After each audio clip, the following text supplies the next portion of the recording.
और आइए शुरुआत करने जा रहा हूं आज की पहली बड़ी खबर के साथ। और पहली बड़ी खबर हिला देने वाली है। बांग्लादेश में हिंदू होना गुनाह है। बांग्लादेश में हिंदुओं की हत्याएं रुक नहीं रही। जैसे दीपू की हत्या की गई, दीपू के बाद अमृत मंडल की हत्या की गई और अमृत मंडल के बाद कोकन दास की हत्या की गई।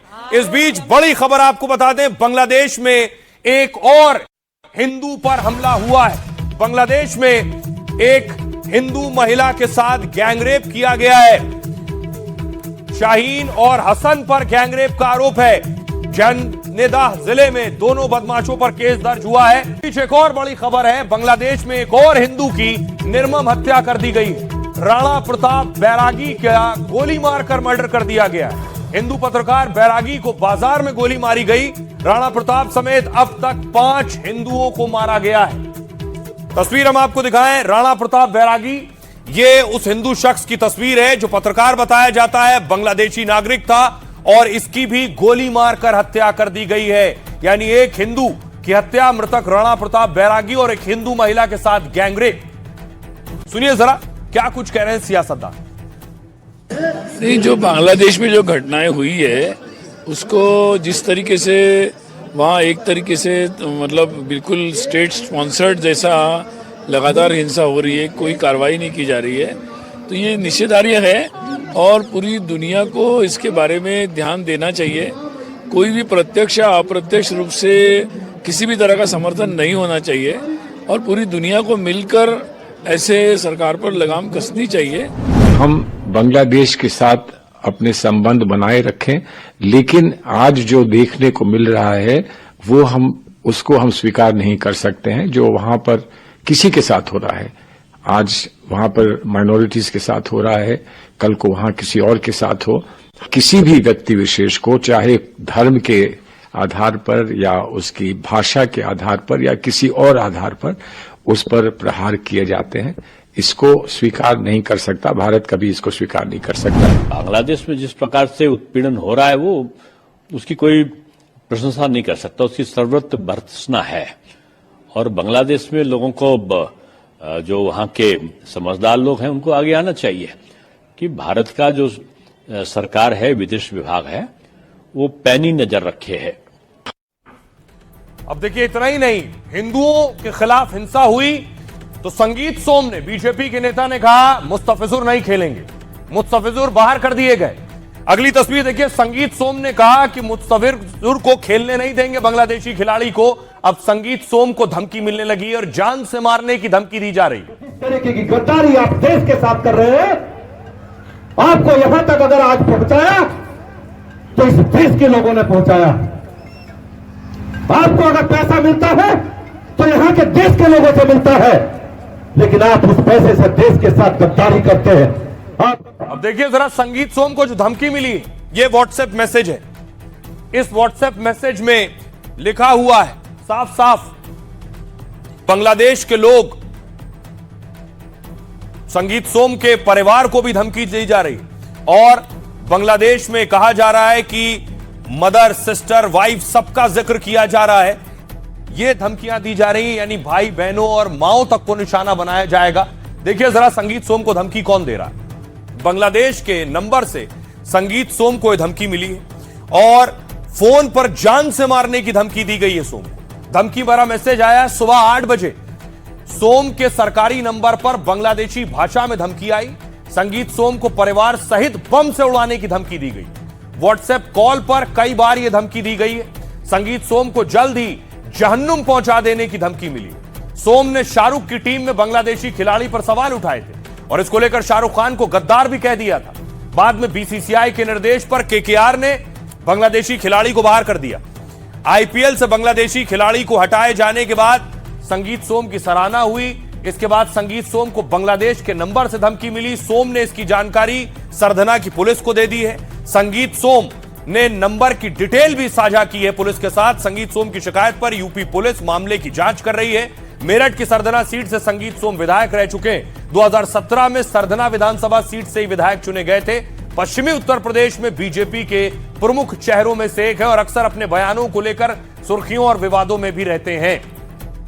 सुनिए जरा संगीत सोम क्या कह रहे हैं और सपा के नेता क्या कह रहे हैं। कहा कि 24 घंटे में उड़ा देंगे, वो हमारा सुरक्षा अधिकारी था, तो उसने कहा कि अरे हाँ तुम बैठे हो, हमें बताओ भाई। इधर से भी तल्ख लहजे में जब हमारे सुरक्षा अधिकारी ने बात की तो उसने कहा कि आप चिंता मत करिए, आपके हर जिले में हमारे लोग बैठे हैं। और वो इस तरीके की बात उसने जब करनी शुरू की, मुझे फोन दे दिया, तो उसका जो रवैया था वो बहुत खराब था। हमने इधर से टाइट किया, कोई ऐसा नहीं है कोई दब के बात किया गया। लेकिन मैं एक ही बात बताना चाहता हूं, इन जिहादियों को मैं ये बात बताना चाहता हूं कि जिस तरीके का आप डराना चाहते हैं, ना भारत का मीडिया डरता है, ना भारत का सनातनी डरता है, ना संगीत सोम डर सकता है, ना भारत की मीडिया डर सकती है। ना मीडिया को आप बाल बांका कर पाएंगे, ना संगीत सोम। हमने अधिकारियों को भेजा तो अधिकारियों ने बताया कि ये बांग्लादेश का नंबर है, हमें तो पता नहीं। भारतीय जनता पार्टी के नेता सस्ती लोकप्रियता के लिए मनगढ़ंत आरोप लगाने का काम कर रहे हैं। भाजपा नेता में साहस हो तो वो केंद्र सरकार से कहें कि बांग्लादेश के खिलाफ सख्त राजनीतिक टिप्पणी करें, अपना आक्रोश व्यक्त करें। ये उनकी बौखलाहट है। आईपीएल से बांग्लादेशी खिलाड़ियों को बाहर किया गया, शाहरुख की टीम से मुतसविजुर की छुट्टी की गई, इससे बौखलाए यूनुस ने आईपीएल पर भड़ास निकाली है। बांग्लादेश सरकार ने अपने यहां आईपीएल पर रोक लगा दी, बाकायदा वहां के सूचना प्रसारण मंत्रालय ने आदेश जारी किया है, कहा बीसीसीआई ने मुस्तफिजुर रहमान को केकेआर से निकाला है। इस फैसले के पीछे कोई ठोस या तार्किक कारण नहीं था, यह फैसला बांग्लादेश की जनता के लिए अपमानजनक है। ऐसे में अगले आदेश तक बांग्लादेश में आईपीएल बैन रहेगा, यानी आईपीएल मैच और उससे जुड़े कार्यक्रमों का प्रसारण नहीं होगा। 26 मार्च 2026 से इंडियन प्रीमियर लीग की शुरुआत होनी है। कल ही बांग्लादेश ने T20 वर्ल्ड कप में आने से मना किया था, कहा था Bangladeshi team T20 world cup खेलने भारत नहीं आएगी। बांग्लादेशी क्रिकेट बोर्ड ने अपने मैच श्रीलंका में कराने की मांग की। आईसीसी ने तो कोई फैसला नहीं लिया, लेकिन यूनुस ने आईपीएल को बैन कर दिया। हालांकि इससे भारत नहीं बल्कि बांग्लादेश का ही नुकसान होने वाला है, क्योंकि आईपीएल प्रसारण का 4 साल का कॉन्ट्रैक्ट है 48,000 करोड़ का। आईपीएल की ताकत भारत का बाजार है, यहीं से ज्यादातर कमाई होती है। बांग्लादेश में आईपीएल बहुत फेमस है, लेकिन सालाना कमाई 2 से 3% ही है। आईसीसी के रेवेन्यू में भारत का हिस्सा बांग्लादेश क्रिकेट से 10 गुना है। भारत का हिस्सा 2000 करोड़, बांग्लादेश का हिस्सा 225 करोड़। तो जमीन आसमान का फर्क है। लेकिन अब मैं आपको बताऊं, बांग्लादेश ने एक और काम किया है, वो ये कि एक तरफ हिंदुओं के खिलाफ अत्याचार, हिंसा, हत्याएं, रेप हो रही, दूसरी तरफ बांग्लादेश के एक क्रिकेटर को, जो हिंदू क्रिकेटर है, उसे अपना कप्तान बना दिया है।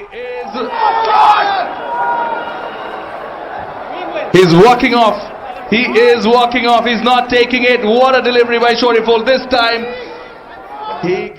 देखिए, बांग्लादेश ने अपने जिस खिलाड़ी को कप्तान बनाया है, यानी बांग्लादेश में अब हिंदू कप्तान होगा। टीम की कमान हिंदू को ऐसे वक्त में सौंपी है जब बांग्लादेश में हिंदुओं के साथ अत्याचार हो रहे हैं। ऐसे में यूनुस ने डैमेज कंट्रोल के लिए नया दांव चला है, हिंदू क्रिकेटर को T20 वर्ल्ड कप टीम का कप्तान बना दिया। लिटन दास फरवरी में होने वाले T20 वर्ल्ड कप में कप्तानी करेंगे। लिटन दास दाएं हाथ के विस्फोटक बल्लेबाज और विकेटकीपर हैं, जिन्होंने वनडे में सबसे बड़ी पारी खेलने का बांग्लादेशी रिकॉर्ड बना लिया। लिटन दास ने 2020 में जिम्बाब्वे के खिलाफ 176 रन ठोके थे। लिटन का जन्म 13 अक्टूबर 1994 को दिनाजपुर में हुआ था। लिटन दास का परिवार पारंपरिक बंगाली हिंदू कायस्थ है। सोशल मीडिया पर हिंदू त्योहार मनाते हुए तस्वीरें पोस्ट करते हैं वो। उन्होंने 2015 में बांग्लादेश के लिए इंटरनेशनल डेब्यू किया था। वो बांग्लादेश के लिए क्रिकेट के तीनों फॉर्मेट में खेलते हैं। लिटन के इंटरनेशनल क्रिकेट में कुल 8,000 से ज्यादा रन हैं। उनके नाम कुल 10 अंतर्राष्ट्रीय शतक और 47 अर्धशतक हैं। रिपोर्ट्स के मुताबिक लिटन दास की नेटवर्थ 27 करोड़ रुपए से ज्यादा है और बांग्लादेशी क्रिकेट बोर्ड से सालाना कॉन्ट्रैक्ट के 45 लाख रुपए उन्हें मिलते हैं। सुनिए जरा अब इस फैसले के बाद कि बांग्लादेश की टीम, क्रिकेट टीम का कप्तान हिंदू होगा, सुनिए जेडीयू के नेता केसी त्यागी इस पर क्या कह रहे हैं। भाई, जहां आप बांग्लादेश में हो रही घटनाओं को लेकर के उत्तेजित हैं और आपने एक क्रिकेटर जो बांग्लादेशी है उसको आईपीएल से हटा दिया, दूसरी ओर जहां ये सारे उपद्रव हो रहे हैं उसके बीच में एक माइनॉरिटी के लोगों को, के आदमी को और खासतौर से हिंदू को कैप्टन बनाया, तो एक स्ट्रांग मैसेज तो उन्होंने दे दिया। राजनीतिक खेल पर, कला पर, संस्कृति पर और इन चीजों को राजनीति से दूर रखना चाहिए, मेरा ये मानना निजी तौर पर। तो केसी त्यागी साहब को आप सुन रहे थे। आइए खबरों में आगे बढ़ते हैं। आज की एक और बड़ी खबर है, ट्रंप ने जिस राष्ट्रपति को उठाया उसके बाद पूरी दुनिया में हलचल, और ट्रंप ने अब पीएम मोदी पर क्या कह दिया। अब ट्रंप की पीएम मोदी को धमकी। ट्रंप अपनी शेखी के लिए जाने जाते हैं, लेकिन यह तस्वीर आप देख रहे हैं, मदरो को उठाया था ट्रंप की सेना ने, लेकिन दुनिया के और दूसरे देश हैं और उनके राष्ट्राध्यक्ष हैं जो डर और खौफ में हैं कि ट्रंप अब किसे किसे उठाने वाले हैं। उन सब ने अपने हथियार निकाल लिए। किम जोंग ने एक के बाद एक कई मिसाइलों का टेस्ट कर लिया है।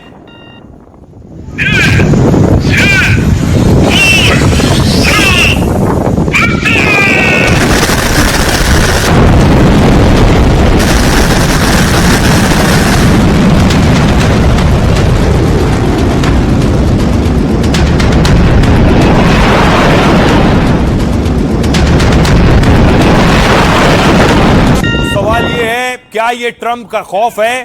ट्रंप ने इधर एक्शन लिया, उधर दूसरा तानाशाह हरकत में आ गया।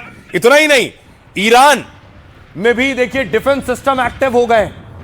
ईरान में भी बाकायदा डिफेंस सिस्टम आसमान में देखिए आतिशबाजी करते नजर आ रहे हैं, यानी तैयारी कर रहे हैं, क्योंकि वेनेजुएला का डिफेंस सिस्टम फेल हो गया। अब सब अपने अपने डिफेंस सिस्टम आजमा रहे हैं, ये काम करेंगे या नहीं जब अमेरिका अगर घुसकर हमला करता है तो।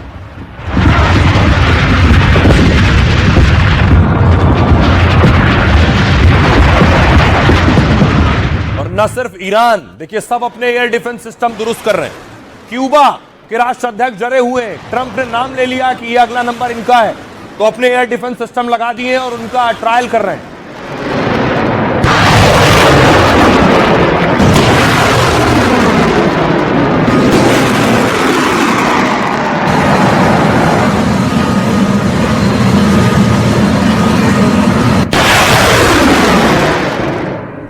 ट्रंप ने क्यूबा के साथ कोलंबिया क्या नाम लिया है। कोलंबिया ने भी अपनी बख्तरबंद गाड़ियां उतार दी हैं, टैंक उतार दिए हैं सड़क पर। क्या ट्रंप कभी भी अपनी डेल्टा फोर्स भेजकर उनके राष्ट्राध्यक्ष को उठवा लेंगे?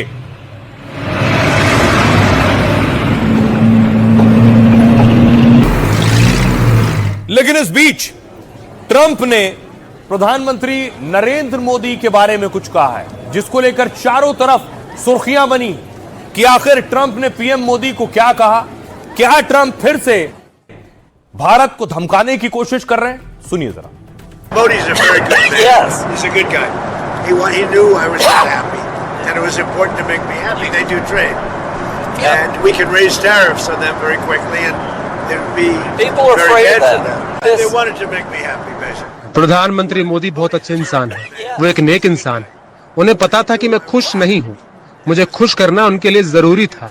वो रूस से व्यापार करते हैं, हम उन पर बहुत जल्दी टैरिफ बढ़ा सकते हैं। मदुरो को घर से गिरफ्तार करने के बाद ट्रंप ने फिर तेवर दिखाए हैं। ट्रंप अब मोदी को धमकी देने की हिमाकत कर रहे हैं। इस बार भी ट्रंप ने पहले मोदी की तारीफ की और फिर टैरिफ वाला बम छोड़ने की चेतावनी दे दी। Modi's a very good man. Yes. He's a good guy. He knew I was not happy, and it was important to make me happy. They do trade. Yeah. And we can raise tariffs on them very quickly, and it would be very bad for them. क्या Trump की इस धमकी की वजह Putin से उनका गुस्सा है? क्योंकि ट्रंप के बार बार धमकाने के बाद भी न पुतिन यूक्रेन से जंग छोड़ने को तैयार है और न भारत रूस से तेल खरीदना बंद कर रहा है। तो क्या ट्रंप पुतिन और मोदी से चिढ़े हुए हैं और टैरिफ के बहाने फिर धमकी पर उतर आए हैं? अब आइए आपको बताऊं ट्रंप क्या कह रहे हैं, और सीधी सरल भाषा में बताऊं, ट्रंप कह रहे हैं भारत ने तेल खरीदना कम किया है। लेकिन क्या ऐसा है? सबसे पहले देखिए ट्रंप, दरअसल पहले ये तेल का मार्केट देखिए। ट्रंप ने रूस से तेल खरीदने पर भारत को धमकी दी। ट्रंप ने कहा अगर भारत रूसी तेल के मुद्दे पर सहयोग नहीं करता है तो अमेरिका भारत से आने वाले सामानों पर टैरिफ बढ़ा सकता है। ट्रंप ने भारत को धमकी देते हुए पीएम मोदी की तारीफ भी की है। ट्रंप ने कहा प्रधानमंत्री मोदी एक बहुत अच्छे इंसान है, उन्हें पता था कि भारत के रूसी तेल खरीदने से मैं खुश नहीं था, मुझे खुश करना जरूरी था, इसलिए भारत रूस से आयात घटा रहा है। यूक्रेन युद्ध के बाद भारत रूस का सबसे बड़ा तेल खरीदार बन गया। देखिए कैसे, ये आप देख रहे हैं, दरअसल 30% तेल भारत रूस से खरीद रहा था। अंतर्राष्ट्रीय बाजार में $130 प्रति बैरल तेल मिल रहा था। उस वक्त रूस 20 से $25 कम, लगभग $110 प्रति बैरल तेल दे रहा था। जब अंतर्राष्ट्रीय बाजार के मुकाबले कम रेट पर दे रहा था तो भारत खरीद रहा था 18 लाख बैरल तेल रोज रूस से। भारत के लिए छूट बड़ी किफायती साबित हुई। पेट्रोल डीजल के दाम नहीं बढ़े। भारत ने रूस से ज्यादा तेल लिया तो अमेरिका से खरीद कम कर दी थी उस वक्त। इससे अमेरिका को नुकसान हो रहा था और इसी बात से ट्रंप बहुत नाराज थे। ट्रंप ने तो गुस्से में आकर भारत पर पहले 25% टैरिफ लगाया, फिर 50% टैरिफ लगाया। तो सरकार ने साफ कर दिया भारत अपनी जरूरत के हिसाब से ही तेल खरीदेगा। नवंबर 2025 में भारत ने रूस से करीब 18 लाख बैरल रोज तेल खरीद लिया। लेकिन उसके बाद देखिए अभी रूस से तेल कम क्यों खरीदा है, यह वजह बता रहा हूं। ट्रंप का कोई डर खौफ नहीं है, वजह देखिए। उसके बाद अंतर्राष्ट्रीय बाजार में तेल के दाम कम हो गए। जो $130 प्रति बैरल थे वो $63 प्रति बैरल हो गए। और रूस कितना दे रहा था? सिर्फ $60 प्रति बैरल। इसलिए भारत ने कम करके 12 लाख बैरल रोज कर लिया है। दिसंबर में रूस से तेल आयात 12 लाख बैरल आ गया। ट्रंप को लगता है कि उसकी धमकी से भारत रूस से कम तेल खरीद रहा है, लेकिन ऐसा नहीं है। इसके पीछे भी भारत का बड़ा हित और खास रणनीति है। अंतर्राष्ट्रीय मार्केट में अब कच्चे तेल की कीमत $63 प्रति बैरल है। रूस ने भारत को देने वाली अपनी छूट भी पहले से काफी घटा दी है। मतलब रूस से तेल खरीदने पर भारत को पहले जैसा फायदा नहीं मिल रहा है और ऊपर से रूस से तेल लाने में शिपिंग और बीमा खर्च भी ज्यादा पड़ता है। इसलिए भारत सऊदी, यूएई और अमेरिका जैसे देशों से तेल खरीदने लगा जैसे पहले ले रहा था। यह है सीधी सरल बात। अब सुनिए जरा ट्रंप के सांसद क्या कह रहे हैं और ट्रंप क्या कह रहे हैं। They wanted to make me happy, basically. प्रधानमंत्री मोदी बहुत अच्छे इंसान है। वो एक नेक इंसान है। उन्हें पता था कि मैं खुश नहीं हूँ, मुझे खुश करना उनके लिए जरूरी था। वो रूस से व्यापार करते हैं, हम उन पर बहुत जल्दी टैरिफ बढ़ा सकते हैं। एक महीने पहले मैं भारतीय राजदूत के घर पर था। मैंने उनसे जानना चाहा भारत रूस से तेल कैसे खरीद रहा है। भारतीय राजदूत ने मुझसे कहा कि आप राष्ट्रपति ट्रंप से टैरिफ पर ढील देने की बात करेंगे। मेरा संदेश पहुंचाएं, भारत पर लगाया गया एक्स्ट्रा 25% टैरिफ हटाया जाए। ट्रंप की वो बड़ी वजह है जिसके चलते भारत अब काफी कम मात्रा में रूसी तेल खरीद रहा है। अब देखिए ट्रंप और सांसद ने भारत को धमकाने की कोशिश की तो सियासतदान क्या कह रहे हैं। पप्पू यादव कह रहे हैं अमेरिकी राष्ट्रपति ट्रंप का जो पागलपन या सनक है उसे अमेरिका की लोकतांत्रिक जनता एक दिन जरूर शांत कर देगी। उनकी गिद्ध दृष्टि दुनिया के सबसे बड़े भंडार और बाजार पर है, लेकिन डर है कि ट्रंप का यह अहंकार पूरी दुनिया को ही अशांत ना कर दे। मनोज झा कह रहे हैं ट्रंप की टैरिफ वाली धमकी से करोड़ों लोग हैरान परेशान हैं। टैरिफ को लेकर ट्रंप ने मोदी पर निशाना साधा है, लेकिन हैरानी है कि सरकार ने कोई ठोस जवाब नहीं दिया है। हम देश की स्वायत्तता और अखंडता से खिलवाड़ बर्दाश्त नहीं करेंगे। प्रमोद तिवारी कांग्रेस सांसद कह रहे हैं रूस और अरब देश हमें सस्ते दामों पर तेल देते रहे, फिर अमेरिका हमारे हितों में दखल देने वाला आखिर कौन होता है। हम मोदी जी की कमजोरी का वो फायदा जरूर उठा सकता है। प्रियंका चतुर्वेदी सांसद कह रही हैं ट्रंप तेल के लिए खुद वेनेजुएला पर हमला करते हैं और उनके राष्ट्रपति को जबरन गिरफ्तार कर ले जाते हैं और हम पर रूस से तेल खरीदने का दबाव डालते हैं। देश को जहां से फायदा होगा वहां से देश तेल खरीदेगा। नीरज कुमार जेडीयू के नेता कह रहे हैं भारत अपनी संप्रभुता से कोई समझौता नहीं करेगा। अमेरिका जिस तरह बर्ताव और धमकी दे रहा है वो सरासर गलत है। संयुक्त राष्ट्र ने भी इस पर चिंता जताई है। सुनिए जरा ट्रंप जिस तरह की भाषा का इस्तेमाल कर रहे हैं हिंदुस्तान उसे हरगिज स्वीकार नहीं करता। सुनिए जरा सियासतदान क्या कह रहे हैं। अमेरिकन राष्ट्रपति जिस बॉडी लैंग्वेज से और स्पोकन लैंग्वेज से हमारे प्राइम मिनिस्टर और हमारे देश के बारे में टिप्पणी कर रहे हैं, वो जानते थे मैं खुश नहीं था। मुझे खुश करने के लिए उन्होंने ये किया वो किया, तेल वहां से लेना कम किया वगैरह वगैरह। ये भूल जाते हैं सरकार आने जाने की चीज है। भारतवर्ष की अस्मिता, उसकी इयत्ता, स्वायत्तता, सोच की और विरासत जो है उसके साथ खिलवाड़ कोई ना करे। सोवियत रूस और अरब देश बिना टेंडर के हमें सस्ता ईंधन देते रहे। भारत को पूरा अधिकार है कि अगर सोवियत रूस उसे सस्ता ईंधन दे तो खरीदे, अमेरिका कौन होता है हमारे हितों में बोलने वाला? मोदी जी की कमजोरी का फायदा वो जरूर उठा रहा है, क्योंकि वो जाके नारा लगा के आ गए थे अगली सरकार ट्रम्प सरकार। अमेरिका जिस तरीके से आचरण पूरी दुनिया के अंदर कर रहा है, और टैरिफ बढ़ाने का उनका निर्णय हो सकता है, लेकिन भारत सरकार अपने सार्वभौम नीतियों के लिए जाना जाता है। चाहे वेनेजुएला की घटना हो, भारत सरकार ने साफ तौर पर इस पर चिंता प्रकट की है, और संयुक्त राष्ट्र संघ ने भी इसको गंभीर चिंता का विषय माना है और उम्मीद किया है कि चार्टर का अनुपालन हो। ज्यादा अमेरिका पे निर्भर होना हमारे लिए उचित नहीं होगी। ट्रम्प नामक दादागिरी के सामने हम कितने बार अपना सर झुकाएंगे? इनके खिलाफ भी हमें आवाज उठाना चाहिए। फिर ट्रम्प अगर डराएंगे तो हम क्यों डरेंगे? हमें भी अपना जुबान उठाकर बात करना चाहिए। अमेरिका अगर ना रहे तो क्या दुनिया में हम मर जाएंगे क्या? खुद जाकर वेनेजुएला पे अटैक कर देते हैं। वेनेजुएला के जो राष्ट्रपति हैं उनको लेकर न्यूयॉर्क आ जाते हैं, और हम लोग अगर अपने स्ट्रेटेजिक नीड के अनुसार हम ऑयल खरीद लेते हैं तो उसमें दिक्कत आती है, हम पे टैरिफ लगते हैं। सब सारे देश अपने अपने स्ट्रेटेजिक डिसीजंस के अनुसार काम करेंगे, ना कि किसी दबाव के।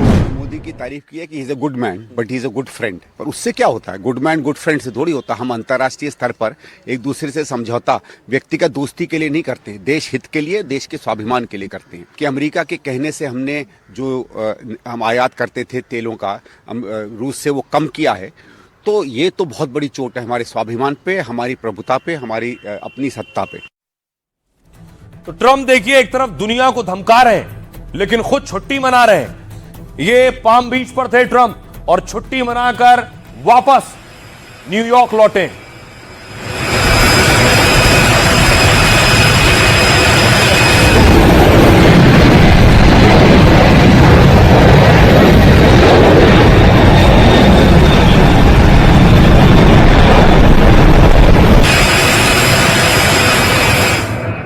और दूसरी तरफ दुनिया में हड़कंप मचा है। दुनिया के जो बड़े नेता हैं, खास तौर पर जो तानाशाह हैं, वो डरे और घबराए हुए हैं ट्रम्प की हरकत के बाद। अब देखिए जरा अगले कौन कौन से जिन्हें ट्रम्प उठाने वाले हैं, ये देखिए जरा। ट्रम्प खुद कह रहे हैं अमेरिका का अगला टारगेट होगा लगभग 2000 किलोमीटर दूर क्यूबा के राष्ट्राध्यक्ष को उठा सकते हैं डोनाल्ड ट्रम्प और उनकी सेना। वेनेजुएला के बाद अगला टारगेट देखिए जरा ट्रम्प का कौन सा होगा। दूसरा टारगेट होगा न्यूयॉर्क से 2400 किलोमीटर दूर कोलंबिया के राष्ट्राध्यक्ष को भी उठा सकता है ट्रम्प की सेना। तीसरा टारगेट देखिए न्यूयॉर्क से 3500 किलोमीटर दूर ग्रीनलैंड में भी वहां के राष्ट्राध्यक्ष को किडनैप किया जा सकता है, और न्यूयॉर्क से 2700 किलोमीटर दूर मैक्सिको के राष्ट्राध्यक्ष को भी डेल्टा फोर्स उठा सकती है। तो देखिए आखिर ट्रम्प इन दुनिया के राष्ट्राध्यक्षों को क्यों उठाना चाहते हैं, क्यों किडनैप करना चाहते हैं, कौन सी दुश्मनी है ट्रम्प की? जैसे वेनेजुएला के राष्ट्रपति को उठाया, यह है क्यूबा के राष्ट्राध्यक्ष। क्यूबा अमेरिका का पड़ोसी लैटिन देश है, लेकिन अमेरिका से रिश्ते बहुत तनाव भरे हैं। ट्रम्प ने क्यूबा पर भारी बैन पहले से लगा रखा है। वेनेजुएला क्यूबा को सस्ता तेल देता था। जब अमेरिका की सेना ने वेनेजुएला पर हमला किया उस वक्त भी क्यूबा के सैनिक वेनेजुएला में थे, मादुरो की सुरक्षा में तैनात थे, और क्यूबा के भी 30 सैनिक मार दिए गए जब ट्रम्प ने वेनेजुएला के राष्ट्रपति को उठाया। इसलिए भी क्यूबा सीधे ट्रम्प के निशाने पर है। अगला नाम दक्षिण अमेरिकी देश कोलंबिया भी ट्रम्प के टारगेट पर है, और ट्रम्प कई बार कोलंबिया पर ड्रग तस्करी का आरोप लगा चुके हैं। कहा कोलंबिया का बीमार आदमी अमेरिका में कोकीन बेच रहा है। ट्रम्प कह रहे हैं ड्रग्स विरोधी अभियान के नाम पर ट्रम्प ऑपरेशन कर सकते हैं। एक और नाम जो ग्रीनलैंड नेटो के सहयोगी डेनमार्क का हिस्सा है, वो अब भी सीधे राष्ट्रपति ट्रम्प के टारगेट पर है। ट्रम्प ने कहा ग्रीनलैंड देश की सुरक्षा के लिए जरूरी है। ग्रीनलैंड चारों ओर से रूसी और चीनी जहाजों से घिरा हुआ है, लेकिन उसे हमारे कब्जे में होना चाहिए, ट्रम्प कह रहे हैं। एक और नाम मैक्सिको अमेरिका की दक्षिणी सीमा से सटा हुआ है। ड्रग्स तस्करी और अवैध प्रवासी भेजने के आरोप लगते रहे इस पर। मैक्सिको बॉर्डर पर ट्रम्प ने ऊंची दीवार तक बनवा दी है और चेतावनी दी है कि मैक्सिको को अपनी हरकतें सुधारनी होंगी, नहीं तो अमेरिकी सेना के टारगेट से यह देश भी ज्यादा दूर नहीं है। तो ट्रम्प के टारगेट पर ये 4 और देश हैं। सुनिए ट्रम्प क्या कह रहे हैं। राष्ट्रीय सुरक्षा के लिहाज से हमें ग्रीनलैंड की बहुत जरूरत है। ये रणनीतिक दृष्टि से बेहद अहम है। इस समय ग्रीनलैंड चारों ओर से रूसी और चीनी जहाजों से घिरा हुआ है, लेकिन देश की सुरक्षा के नजरिए से हमें ग्रीनलैंड की जरूरत है और डेनमार्क ये काम नहीं कर पाएगा। मैं आपको बिल्कुल साफ बता देता हूँ, क्यूबा हमेशा वेनेजुएला की वजह से बचा रहा, अब उन्हें कमाई नहीं मिलेगी। कल कई क्यूबा के लोग मादुरो बचाने की कोशिश में मारे गए। इस तरह हम ईरान पर करीब से नजर रख रहे हैं। अगर वे लोगों को मारना शुरू करते हैं तो अमेरिका उन्हें भी बहुत बुरी तरह मारेगा।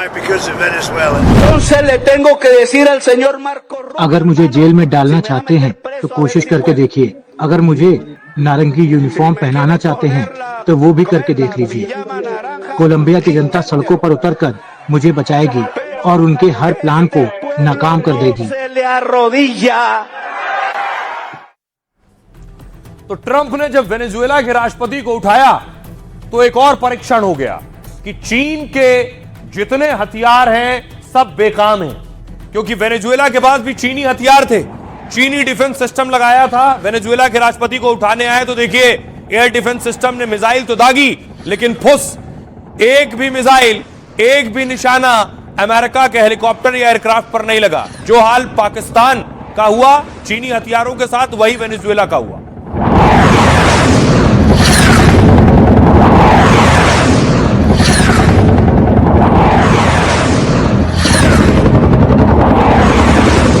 लेकिन चीन ने बहुत से लोगों को हथियार दिए हैं। जिनके पास भी हथियार हैं वो डरे हुए हैं। ईरान भी खौफ में है। ईरान ने बाकायदा प्रोटेस्ट हुआ ट्रंप के खिलाफ, ताबूत रखकर प्रोटेस्ट किए गए। ईरान ने इजरायली झंडे और अमेरिकी झंडे के साथ ये प्रोटेस्ट किया है। पुतिन और ट्रंप में बनती नहीं। खमनेई और ट्रंप एक दूसरे के बहुत करीबी हैं। खबर इस तरह की है, खमनेई अंडरग्राउंड हो सकते हैं। खबर यह भी है कि खमनेई को यह डर है कि ट्रंप ऐसी हरकत कर सकते हैं तख्ता पलट जैसी, इसलिए वो रूस भी भाग सकते हैं। यानी ईरान छोड़कर खमनेई रूस जा सकते हैं। इसकी संभावना क्यों है?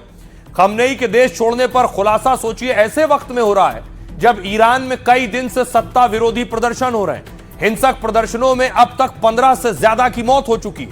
ईरानी सुप्रीम लीडर खमनेई को तख्ता पलट की आशंका है, इसलिए दावा किया जा रहा है कि खमनेई देश छोड़ देंगे।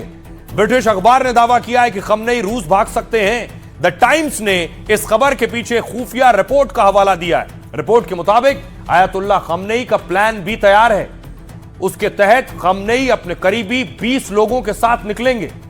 इसमें खमनेई का बेटा और उत्तराधिकारी मुश्तबा भी शामिल है। दावा है खमनेई अपने साथ अरबों डॉलर रूस ले जा सकते हैं और इजराइल के पूर्व खुफिया अधिकारी ने इस दावे पर मुहर भी लगा दी है।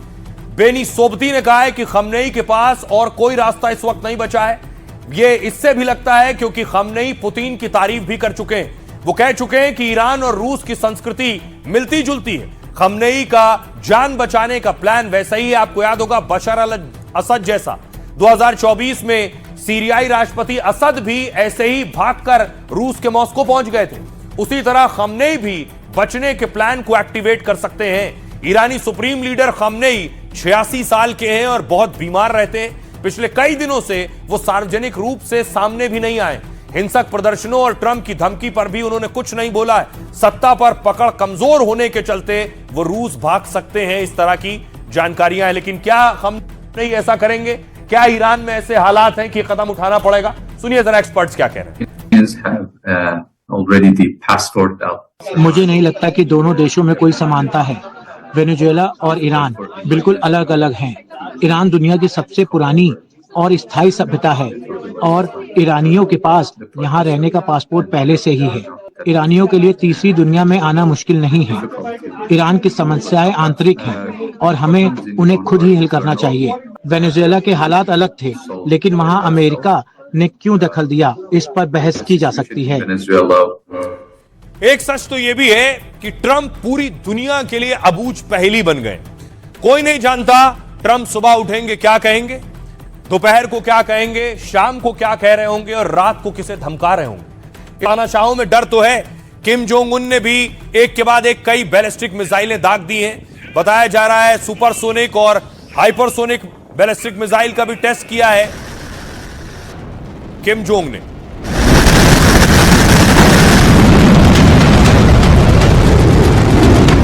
और यह बात अलग है कि किम जोंग खुद डोनाल्ड ट्रंप से मुलाकात कर चुके हैं और माना गया था कि जमी हुई बर्फ शायद पिघल जाएगी, लेकिन दोनों में 36 का आंकड़ा है।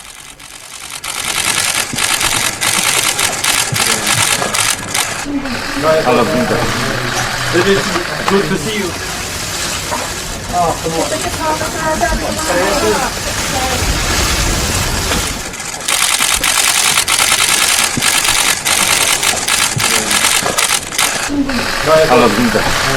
It is good to see you. अब देखिए जरा, अब आपको बताऊं कि आखिर क्या होने वाला है। किम जोंग ने पहले वेनेजुएला पर अमेरिकी कार्रवाई की निंदा की और अब मिसाइल का परीक्षण कर ट्रंप को टेंशन में डाल दिया है। उत्तर कोरिया ने हाइपरसोनिक मिसाइलों का परीक्षण किया। ये मिसाइलें आवाज की गति से भी 5 गुना ज्यादा रफ्तार से चलती हैं। कम ऊंचाई पर उड़ती इन मिसाइलों को रोक पाना बेहद मुश्किल माना जाता है। नॉर्थ कोरिया के तानाशाह ने कहा है, मौजूदा संकट में यह परीक्षण जरूरी था और नॉर्थ कोरिया की परमाणु फोर्स भी जंग के लिए तैयार है। किम जोंग ने कहा है ये बात। दरअसल किम जोंग को पुतिन और जिनपिंग का करीबी माना जाता है। दोनों नेताओं के साथ किम जोंग अक्सर बात करते हैं, मुलाकात करते रहते हैं। वैसे कुछ साल पहले किम जोंग ने ट्रंप से मुलाकात की और ट्रंप ने किम जोंग को अच्छा फ्रेंड तक बता दिया। लेकिन मादुरो की गिरफ्तारी को लेकर किम जोंग नाराज हैं। चीन, रूस की तरह ट्रंप ने मादुरो को तुरंत रिहा करने की मांग की है और कहा है कि अगर अमेरिका ने रिहा नहीं किया तो अंजाम खतरनाक होगा। नॉर्थ कोरिया है तो छोटा देश, लेकिन उसके पास परमाणु हथियार है और परमाणु हथियारों का रिमोट तानाशाह किम जोंग के हाथ में। जो कब कौन सा फैसला ले ले ये ट्रंप या अमेरिका भी नहीं जानता। आइए आपको सुनवाता हूं, सुनिए जरा डिफेंस एक्सपर्ट टीपी त्यागी साहब क्या कह रहे हैं। नॉर्थ कोरिया के पास जापान के लिए, साउथ कोरिया के लिए, अमेरिका का जो गुआम बेस है उसके लिए शॉर्ट रेंज बैलिस्टिक मिसाइल है। उसके पास अमेरिकन मेनलैंड के लिए हासोंग सीरीज की ICBM है। और जब डोनाल्ड ट्रंप अटैक कर रहे थे वेनेजुएला में, उस समय वो हाइपरसोनिक मिसाइल का टेस्ट कर रहा था और उसने ये कहा कि आप तुरंत मादुरो को छोड़ दो, नहीं तो ये वर्ल्ड वार में बदल सकता है। मैं ये मानता हूं कि नॉर्थ कोरिया का तानाशाह किम जोंग अब डोनाल्ड ट्रंप के लिए सिरदर्द बन गया है। और आइए अब आपको बताऊं, एक तरफ सब अपनी अपनी तैयारी कर रहे हैं, लेकिन ट्रंप जो फैसले ले रहे हैं क्या उनके देश के लिए नुकसानदेह है? क्योंकि ट्रंप के डिप्टी यानी उपराष्ट्रपति JD वेंस के लिए आज अच्छा दिन नहीं था। ट्रंप के करीबी हैं, उनके राइट हैंड माने जाते हैं, लेकिन आज ट्रंप के डिप्टी के घर पर अमेरिका में अटैक हो गया है। ये तस्वीर आप देख रहे हैं। अमेरिका में उपराष्ट्रपति के घर तक कोई हमला कर ले, ये हिमाकत कर ले, ये बड़ी बात है। इसलिए ट्रंप दुनिया में जो कुछ कर रहे हैं उसका खामियाजा उनको और उनके नेताओं को भी भुगतना पड़ सकता है। अब इस बीच देखिए क्या किया है ट्रंप। ट्रंप ने वेनेजुएला के राग को उठाया। ये उनकी आज की तस्वीर सुबह की आई। मादुरो झुकने को तैयार नहीं, देखिए हाथ में हथकड़ी लगी है, फिर भी थम्स अप कर रहे हैं, यानी बेखौफ हैं और निडर हैं, उन्हें फर्क नहीं पड़ता। उसके बाद आज उन्हें कोर्ट में पेश किया गया। ये वो तस्वीर है, ये हेलीकॉप्टर लेकर पहुंचा है वेनेजुएला के राष्ट्रपति को कोर्ट में पेशी के लिए।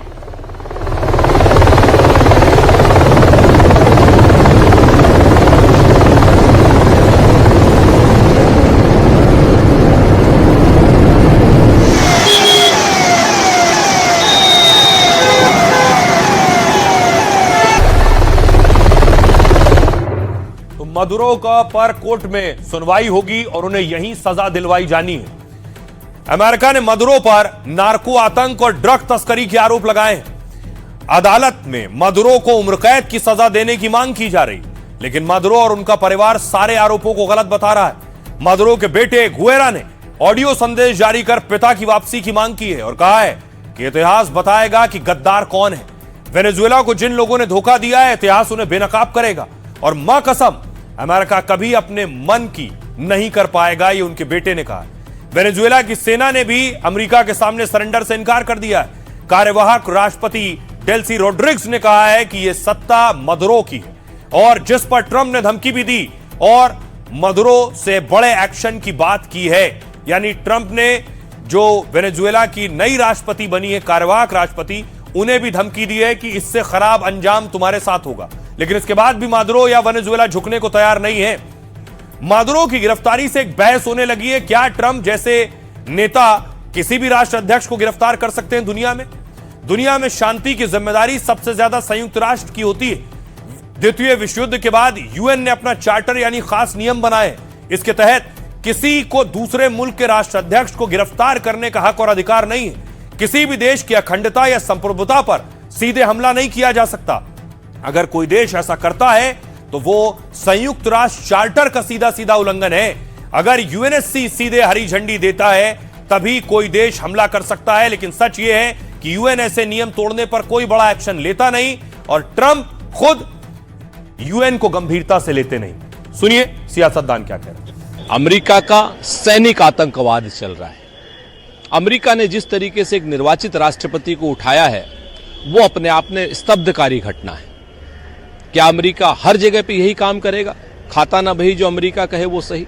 निश्चित तौर पर यह दुनिया के लिए एक चेतावनी है, ये सारे एशियाई देशों के लिए भी चेतावनी है। वेनेजुएला के खिलाफ सैनिक कार्रवाई अमेरिकन फोर्सेस ने की है। ये अपने आप में साबित करता है कि ये आदमी दुमुहा है, ये दो तरफा है। और वेनेजुएला जो एक पूरा देश है वो एक सोवरेन कंट्री है और ऐसे कंट्री में वहां की सरकार को कैसे काम करना चाहिए, कैसे नहीं काम करना चाहिए, वो सरकार तय करेगी। दूसरे देशों को उसमें इंटरफेयर नहीं करना चाहिए। भारत से प्रतिक्रिया आ रही वो आप सुन रहे हैं जो ट्रंप ने किया है, लेकिन दूसरी तरफ मैं आपको दिखाऊं खुद अमेरिका में प्रोटेस्ट हो रहा है के एक्शन पर। जिस जेल में रखा गया वेनेजुएला के राष्ट्रपति को, उस जेल के बाहर लोग प्रदर्शन करने पहुंच गए। We won't pay for war and slaughter. We won't pay for war and slaughter. Not a dollar. Not a penny, not a dollar. We won't pay for war and slaughter. We won't pay for war and slaughter. और उसके अलावा Spain में देखिए, Spain में भी लोग celebration कर रहे हैं। स्पेन में जो वेनेजुएला के लोग रहते हैं वो उनके राष्ट्रपति को उठा लेने पर सेलिब्रेशन कर रहे हैं, जश्न मना रहे हैं कि अच्छा हुआ राष्ट्रपति को उठा ले गए।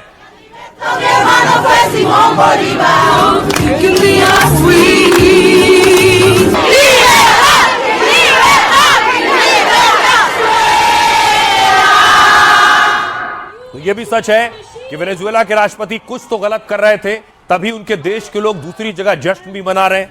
फिलीपींस से तस्वीर आई है, फिलीपींस में भी लोग जश्न विरोध कर रहे हैं और स्टॉप वॉर और ट्रंप के खिलाफ प्रदर्शन कर रहे हैं।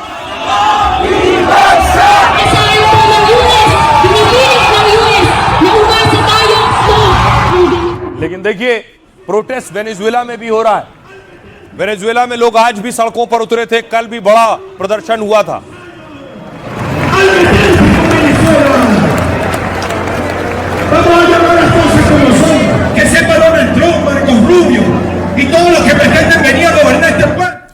जब बात वेनेजुएला की हो रही है तो उस देश की भी बात करें जो बहुत खूबसूरत है अपने आप में, अपनी खूबसूरती के लिए दुनिया में जाना जाता है। ये उसकी तस्वीर आप देख रहे हैं।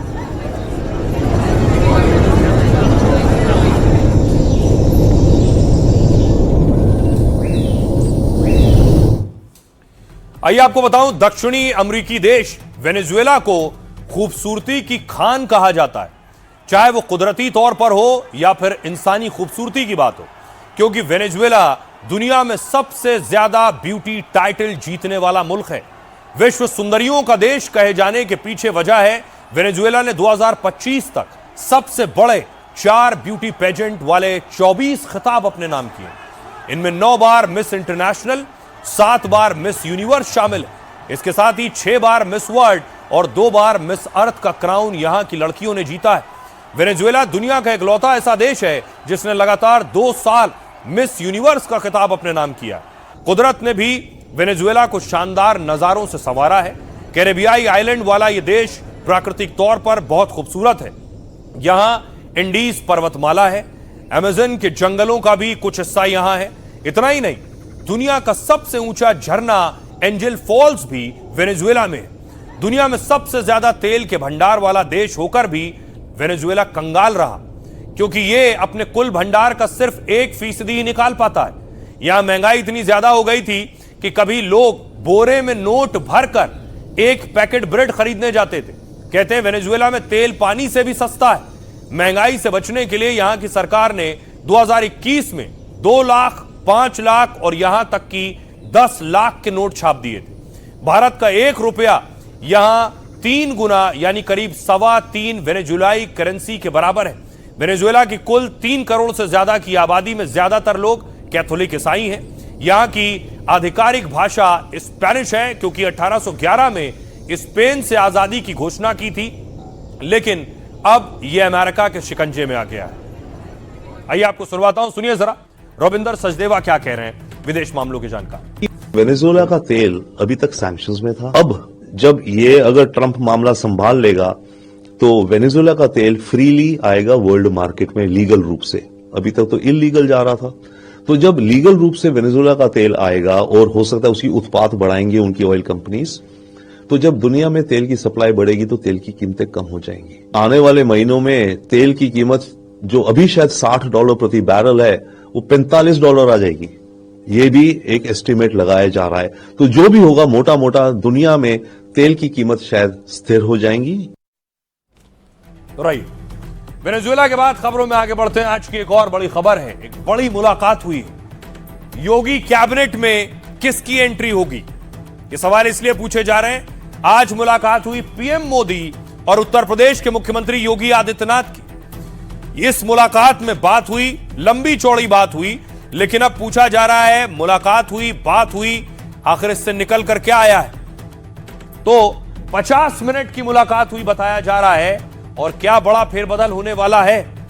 आपको बताऊं कि पीएम मोदी और सीएम योगी के बीच करीब 50 मिनट मुलाकात हुई। यूपी में कैबिनेट विस्तार की अटकलों के बीच यह मुलाकात हुई है।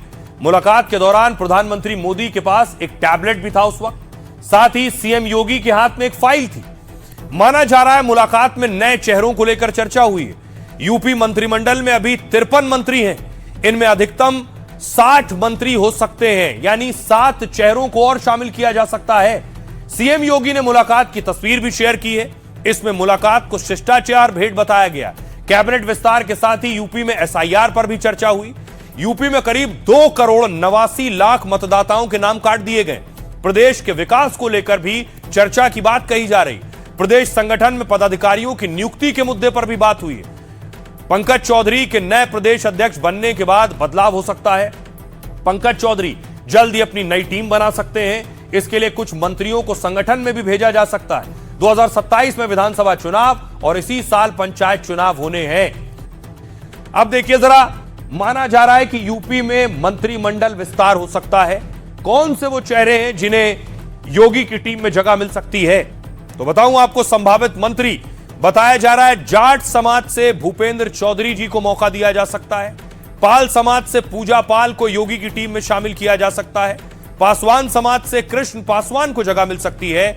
कुशवाहा समाज से राम रतन कुशवाहा को मौका मिल सकता है योगी की टीम में, और ब्राह्मण समाज से मनोज पांडे जगह बना सकते हैं। कुर्मी समाज से आशीष कुमार आशु को जगह मिल सकती है, और कुर्मी समाज से ही पदसेन चौधरी को भी जगह मिल सकती है। अब इस बीच योगी की टीम का विस्तार होगा। नए कार्यकारी अध्यक्ष नितिन नवीन भी बन चुके हैं, लेकिन योगी आज पहुंचे मिलने के लिए बीजेपी के अध्यक्ष जेपी नड्डा से। जेपी नड्डा से भी योगी ने मुलाकात की।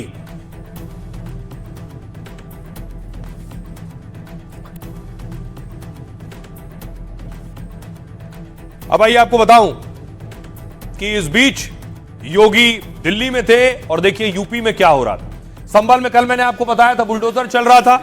आज संभल में रात के अंधेरे में बिजली चोरी करने वालों पर एक्शन हो रहा था, जो कटिया लगाते हैं और कटिया लगाकर बिजली चुराते हैं और मीटर में खेल करके बिजली चुराते हैं। इस घर का मीटर देखो तो कहां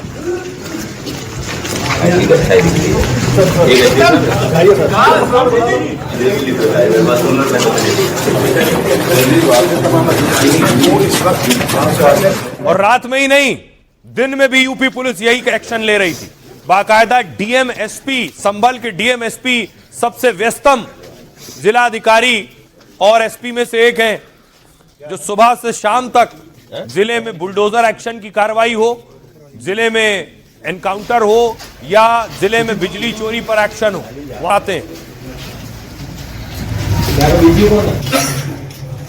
अब देखिए जरा कैसे एक्शन हो रहा है संभल में।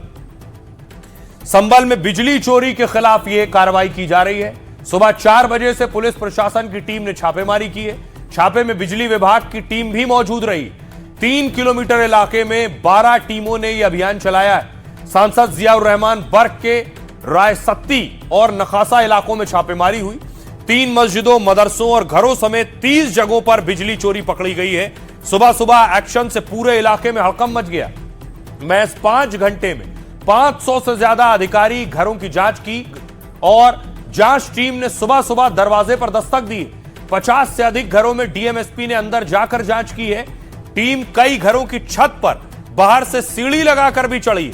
सांसद बर्ग के घर से करीब 400 मीटर दूर बिजली चोरी पकड़ी गई है और एक हॉल के अंदर 5 से 6 ई रिक्शा अवैध रूप से चार्ज होते मिले।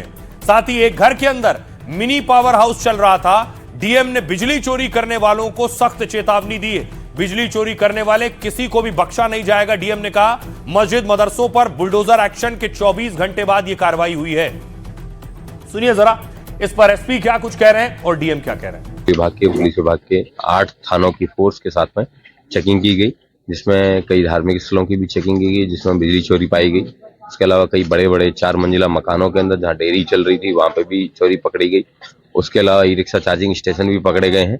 इन सब लोगों के खिलाफ विधिक कार्रवाई सुनिश्चित की जा रही है और प्रॉपर एनफोर्समेंट है, इसको चेक किया जा रहा है। एक तरह से मिनी बिजली घर बनाया हुआ था और उस व्यक्ति पर पहले भी बिजली की FIR दर्ज हुई थी और बहुत बड़ा जो तारों का एक तरह से जो सब जगह सप्लाई होता है वो भी मिला है और पूरा अंडरग्राउंड सिस्टम बना रखा था। वहाँ डेयरी इत्यादि भी उसी से चल रही है सब चीजें।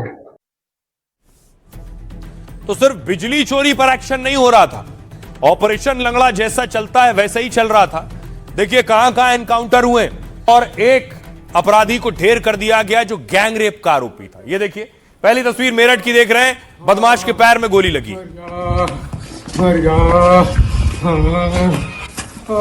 ये हापुड़ की तस्वीर देख रहे हैं। 4 बदमाशों को पुलिस ने पकड़ा।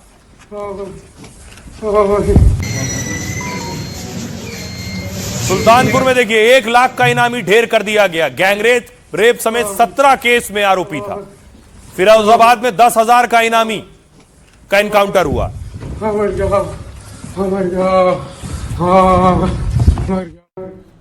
अब देखिए जरा कैसे इनके एनकाउंटर किए गए। इस की तस्वीर आप देख रहे हैं। 1 लाख का इनामी बदमाश मुठभेड़ में ढेर हुआ है। आरोपी तालिब उर्फ आजम पर गैंगरेप का आरोप था। इस पर करीब 17 आपराधिक मामले दर्ज थे। लखीमपुर सुल्तानपुर पुलिस के ज्वाइंट ऑपरेशन में मारा गया। पुलिस को उसके सुल्तानपुर में होने की खबर मिली थी। इसके बाद पुलिस ने इनामी बदमाश की घेराबंदी की है। यह अगली तस्वीर फिरोजाबाद की है। 10,000 के इनामी बदमाश का एनकाउंटर हुआ है। इनामी अपराधी कमल उर्फ संजय को पुलिस ने दबोचा है। पुलिस इसे लंबे समय से तलाश कर रही थी। वो किसी वारदात को अंजाम देने की फिराक में था। जानकारी मिलते ही पुलिस ने इसे घेर लिया और पुलिस को देखते ही आरोपी ने फायरिंग शुरू कर दी। पुलिस की फायरिंग में आरोपी के पैर में गोली लगी है। यह मेरठ में ही एक ही रात में 3 जगहों पर मुठभेड़ हुआ है। मेरठ पुलिस ने गौकशी के आरोप में 7 लोगों को पकड़ा है। एनकाउंटर के दौरान कुछ अपराधी घायल भी हुए। इन सबको अस्पताल में भर्ती कराया गया है। सुनिए जरा सुल्तानपुर में जहां 1 लाख का इनामी ढेर किया गया जो गैंगरेप का आरोपी था आजम, सुल्तानपुर के एसपी क्या कह रहे हैं उसको। के द्वारा संयुक्त रूप से इलाके की घेराबंदी की गई थी, जिसमें अपराधी द्वारा पुलिस पार्टी के ऊपर फायरिंग की गई। आत्मरक्षार्थ जवाबी कार्रवाई में पुलिस बल द्वारा भी फायरिंग की गई, जिसमें उक्त बदमाश गोली लगने से घायल हुआ। घायल अपराधी को इलाज के लिए अस्पताल ले जाया गया, जहां पर उसे दौरान इलाज मृत घोषित कर दिया गया तथा इस पर वर्तमान में 1 लाख रुपए का इनाम भी घोषित है। अब आइए आपको लिए चलता हूं महाराष्ट्र, जहां चुनाव की तैयारी जोर शोर से चल रही है और खासतौर से मुंबई में बीएमसी चुनाव में जोरदार होने वाली है। सारी लड़ाई बीएमसी में पहुंचने की है और 2 भाई एक साथ आ चुके हैं। लेकिन दूसरी तरफ देखिए अलग अलग गठबंधन है। जो विधानसभा चुनाव में थे वो गठबंधन बीएमसी में नहीं है। लेकिन इस बीच ओवैसी भी जोर आजमाइश कर रहे हैं। ओवैसी मंच पर थे और ओवैसी लोगों को समझा रहे हैं। सुनिए जरा। आराम से बैठो ठहरो। अभी जोश में आ गए। इतना करीब मोदी के रैली में आते, कोई अजीत पवार के रैली में आते, कांग्रेस के रैली में आते, शिंदे के रैली में आते, उद्धव ठाकरे के रैली में आते। ये अपना हमारा दिल का कनेक्शन है, बीच में मत आओ कोई भी। तो वैसी दिल का कनेक्शन बता रहे थे और उसके बाद देखिए क्या हुआ, हंगामा शुरू हो गया। लोग बैरिकेड फांद कर ओवैसी की तरफ जाने लगे, तस्वीरें खिंचवाने के लिए ये मार हो गई।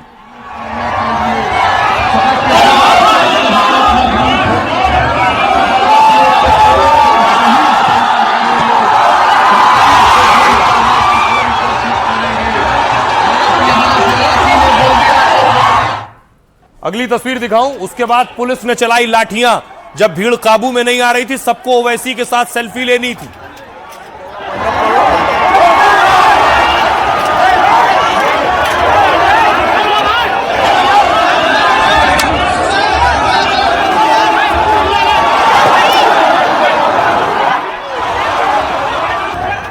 और देखिए इस बीच हुआ क्या, असदुद्दीन ओवैसी को फिर गाड़ी में बैठने के लिए पुलिस बुलाई गई। पुलिस आई है, ओवैसी को एस्कॉर्ट कर गाड़ी तक ले गई।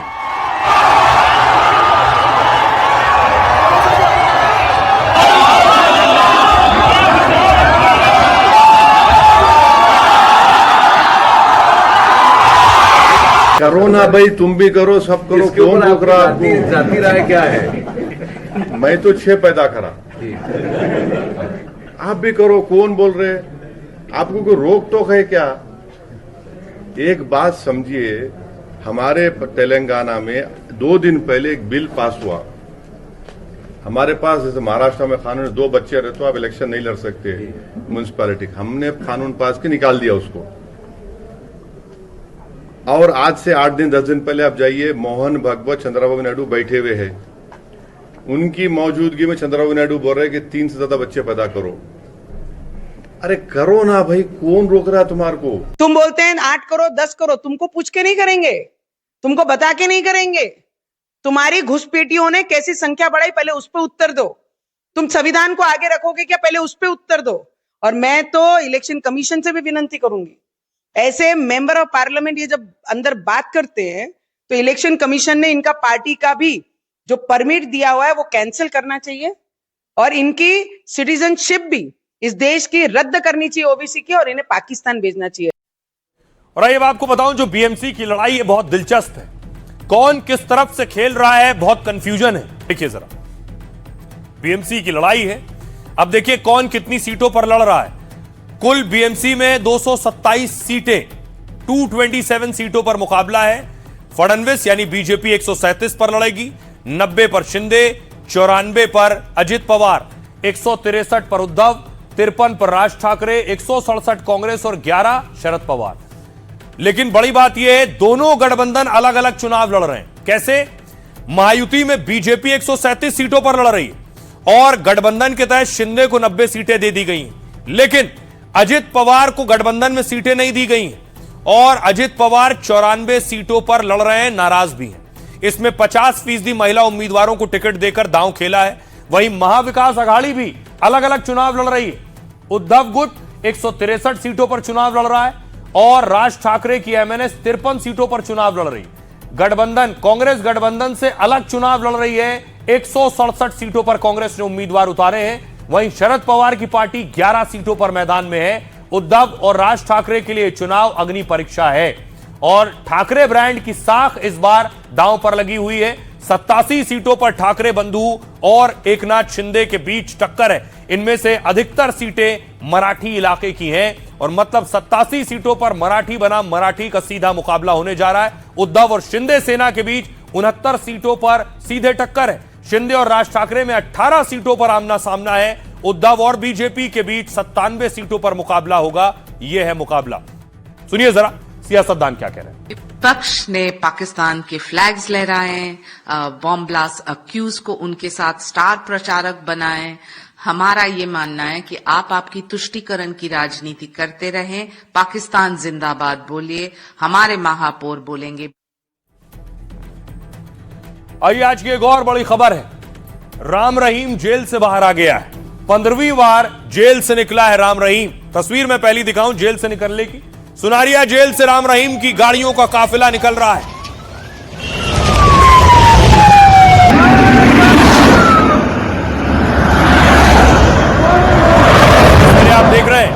रेप के दोषी के पहुंचने पर भी हाथ जोड़कर खड़े हैं उनके भक्त। ऐसे अंध भक्तों को आप क्या कहेंगे जिसे उम्र कैद की सजा हो रखी है, दोषी है और जेल से पैरोल पर निकल रहा है, हाथ जोड़कर खड़े हैं। अगली तस्वीर देखिए। उसके बाद सिरसा में देखिए इंतजार हो रहा है, वेलकम की तैयारियां हो रही हैं।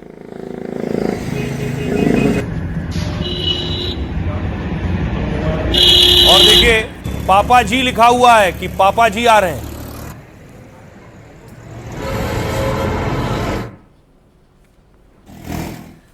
आइए अब आपको दिखाऊं कि आखिर 15 बार जेल से बाहर आया है, सजा हुई है उम्र कैद की, 1 साल बाहर रह लिया। ये सारा जोड़ लें अगर आप, अक्टूबर 2020 में 1 दिन की पैरोल, फरवरी में 21 दिन की 2020 में, 2022 में 40 दिन की पैरोल, उसके बाद मई 2020 में 12 घंटे की पैरोल, जून 2022 में 30 दिन की, जनवरी 2023 में 40 दिन की पैरोल।